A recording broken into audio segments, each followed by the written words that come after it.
Thank you, Mr Speaker.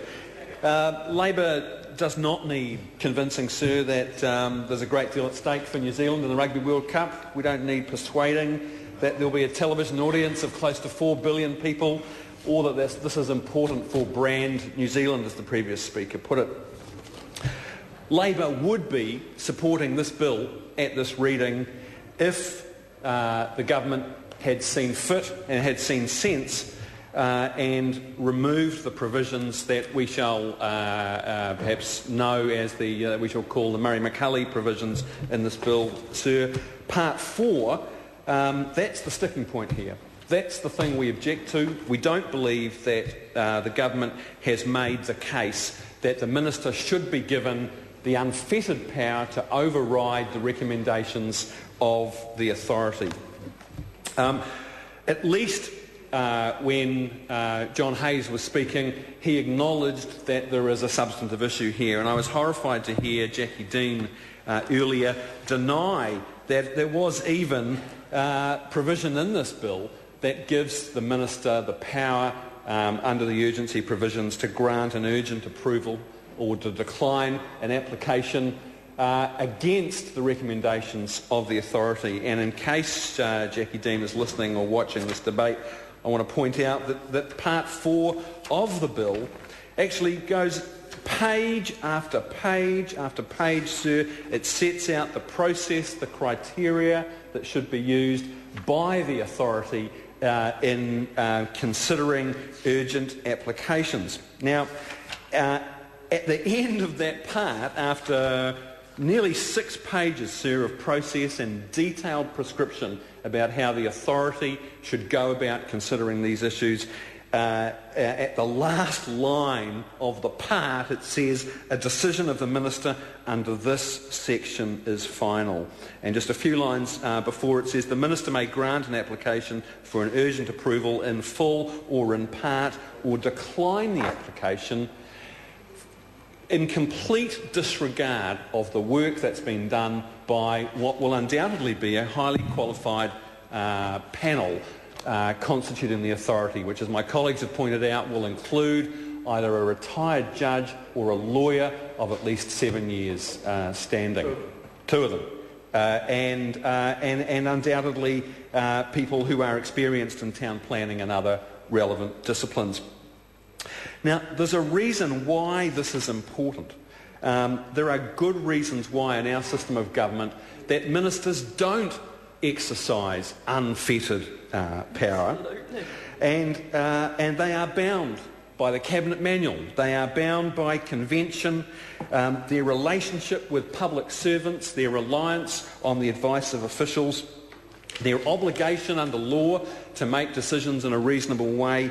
These are all important checks on executive power. And this minister, Murray-McCulley, he, perhaps of anybody in this Parliament, has demonstrated why we have those rules and why we have those conventions. They are there for a good reason, sir, and it's called accountable government. We had, in 1999, a Minister of Tourism who was the subject of an investigation by the Audit Office, sir. There were allegations that members of the Tourism Board had resigned in protest at ministerial intervention, and the suggestion that the minister had sought to gain control of the promotional activities of that tourism board in order. Who was the minister? Well, the Minister of Tourism was the Honourable Murray-McCulley. It was the Honourable Murray-McCulley. And it was alleged, sir, that he had subverted the activities of the Board of Tourism so that he could, quote, build a feel-good factor for the election. Now, there were 3 members of that board resigned in protest. $900,000 was paid out to those 3 people. And the Audit Office found that there had been a politicisation and unwarranted political interference in the activities of that board.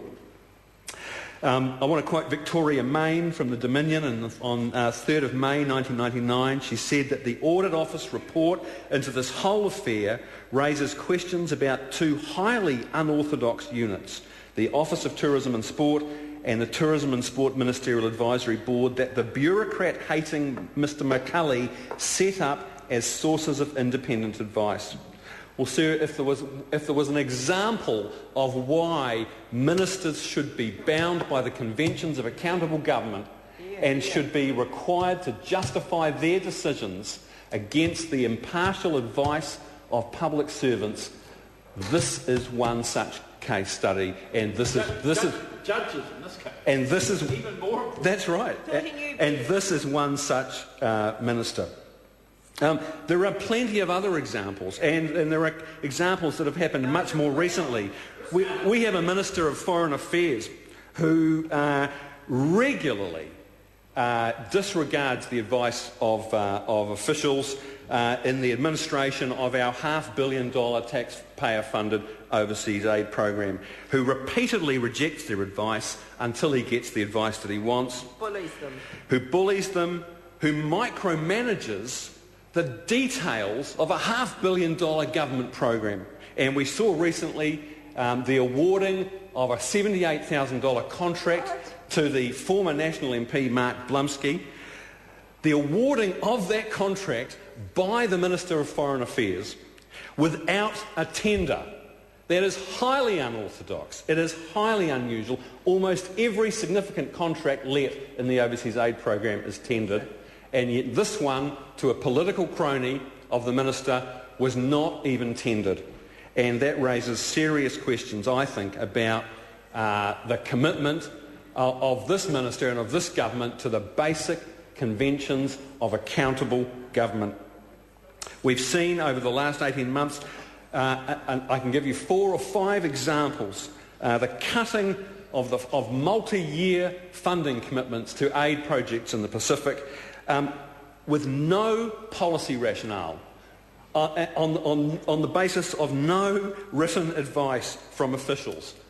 We saw the cutting of nearly $1 million a year to the Council for International Development, the peak body of the country's international development NGOs.